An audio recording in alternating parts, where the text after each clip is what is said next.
Welcome to my channel. আমি হলাম শ্রী আর তোমরা দেখছো আমার চ্যানেল লিটল মিস্ট্রি। তো বন্ধুরা, আজকে তোমাদের সাথে আমি শেয়ার করবো হচ্ছে তোমরা কীভাবে একটা ফাউন্ডেশন দিয়ে তোমাদের একটা ফ্ললেস একটা বেস তোমরা ক্রিয়েট করতে পারো। তো অনেকেই পারে না করতে, প্যাচি করে ফেলে, ফাউন্ডেশন বেশি অ্যাপ্লাই করে ফেলে, তার জন্য কী লাগে তোমার ফেসটা।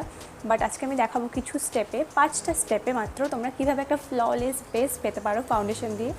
আর যেই ফাউন্ডেশনটা আমি ইউজ করব সেটা আই থিঙ্ক তোমাদের সবার কাছেই রয়েছে, সেটা হচ্ছে Lakme perfecting liquid matte foundation. আর এটা খুবই বিগিনার ফ্রেন্ডলি একটা ফাউন্ডেশন। তো যারা ডেইলি বেসিসে ফাউন্ডেশন ইউজ করো তাদের জন্য খুবই একটা পারফেক্ট ফাউন্ডেশন। আর কভারেজটাও বিল্ড করতে পারো তোমরা।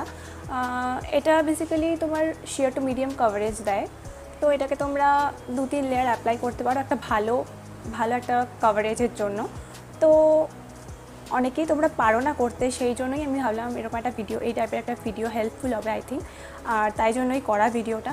তো আমি আজকে দেখাবো মাত্র 5টা স্টেপে তোমরা কিভাবে ক্রিয়েট করতে পারো। তো বেশি কথা না বলে চলো ভিডিওটা শুরু করে দিই। আর একটা কথা, যদি তোমরা এখনও আমার চ্যানেলটাকে সাবস্ক্রাইব না করে থাকো তাহলে প্লিজ সাবস্ক্রাইব করে দাও আর নোটিফিকেশান বেল বাটনটাও প্রেস করে অল করে দিও। আর ভিডিওটা যদি হেল্পফুল লাগে তো একটা লাইক করে দাও, কমেন্ট করে দাও, আর বন্ধুদের সাথেও শেয়ার করতে পারো। তো চলো ভিডিওতে এন্টার করা যাক। সো সবার ফার্স্টেই ফেসটাকে আমার ভালো করে ক্লিন করে এসেছি, তোমরাও তাই করবে। কোনো মেকআপ করার আগে অবশ্যই ফেসটাকে আগে ক্লিন করে নেবে ভালো করে। দেন যেটা করব, একটা টোনার অ্যাপ্লাই করব। তো আমি এখানে রোজ ওয়াটার ইউজ করছি, তোমরা চাইলে যে কোনো টোনার বা রোজ ওয়াটারও ইউজ করতে পারো। অ্যান্ড তারপর আমি ইউজ করব হচ্ছে একটা ময়শ্চারাইজার। আর কোনো হেভি মেকআপ করার আগে বা যে কোনো ফাউন্ডেশন বা বিবি ক্রিম, সিসি ক্রিম লাগানোর আগে একটা ময়শ্চারাইজার অ্যাপ্লাই করো। ময়শ্চারাইজার আর কিছু লাগাও না লাগাও, ময়শ্চারাইজার অ্যাটলিস্ট অ্যাপ্লাই করো। তো আমি এখানে অ্যাপ্লাই করেছি হচ্ছে ল্যাকমি পিচ মিল্ক ময়শ্চারাইজার আমার স্কিনটাকে সফট রাখার জন্য। দেন ইউজ করব হচ্ছে একটা প্রাইমার। তোমরা চাইলে অ্যালোভেরা জেল ইউজ করতে পারো, আমি এখানে এনভাইবের প্রাইমার ইউজ করছি।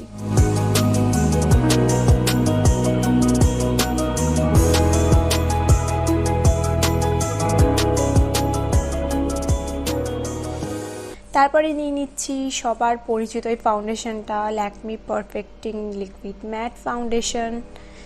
তো এইটাকে একটু ভালো করে আগে শেক করে নেবে অবশ্যই অ্যাপ্লাই করার আগে। তারপরে হাতের ব্যাক সাইড আমি নিয়ে নিচ্ছি, বেশি নেব না, অল্পই নেব।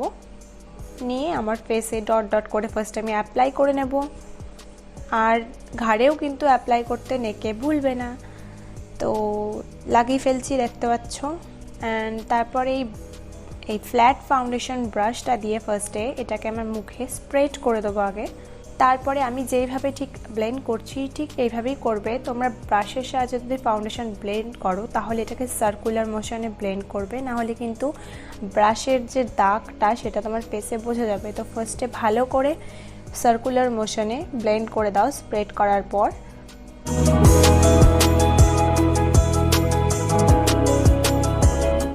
দেন একটা ওয়েট স্পঞ্জ দিয়ে ভালো করে ড্যাপ ড্যাপ করে মুখের যে এক্সট্রা প্রোডাক্টটা আছে সেটাকে রিমুভ করে দাও ব্লেন্ড করে। তারপর দেখবে তোমার আর ফাউন্ডেশনটা কোনোভাবেই প্যাচি বা কোনো কেকি দেখতে লাগবে না। আর অবশ্যই কিন্তু একটা কম্প্যাক্ট বা যে কোনো লুজ পাউডার দিয়ে ফাউন্ডেশনটাকে সেট করে দেবে, নাহলে কিন্তু ক্রিজ করার সম্ভাবনা থাকবে, বিশেষ করে তোমার টি জোনে। তো সেখানে অ্যাটলিস্ট ভালো করে একটু পাউডারটা অ্যাপ্লাই করে দেবে। আর তোমরা যদি এটাকে লং লাস্টিং বানাতে চাও আরও, তো তাহলে একটা অবশ্যই সেটিং স্প্রে ইউজ করো। আর যদি তোমরা জানতে চাও যে কিভাবে ঘরেই ন্যাচারাল জিনিস দিয়ে তোমরা সেটিং স্প্রে বানাতে পারো, দেন আমাকে অবশ্যই কমেন্ট করে জানাও, আমি অবশ্যই ভিডিওটা বানানোর ট্রাই করব। আর এইভাবেই তোমরা পেতে পারো একটা ফ্ললেস বেস তোমাদের মেকআপের জন্য। তো এই টাইপের আর যদি ভিডিও পেতে চাও তোমরা আমাকে অবশ্যই কমেন্ট করে জানাও। আর ভিডিওটা যদি হেল্পফুল লাগে তাহলে আগে একটা অবশ্যই লাইক করে দাও আর বন্ধুদের সাথে শেয়ার করো। আর আমার চ্যানেলে নতুন হলে অবশ্যই সাবস্ক্রাইব করে দিও। তো চলো দেখা হবে নেক্সট ভিডিওতে, টিল দেন বাই বাই।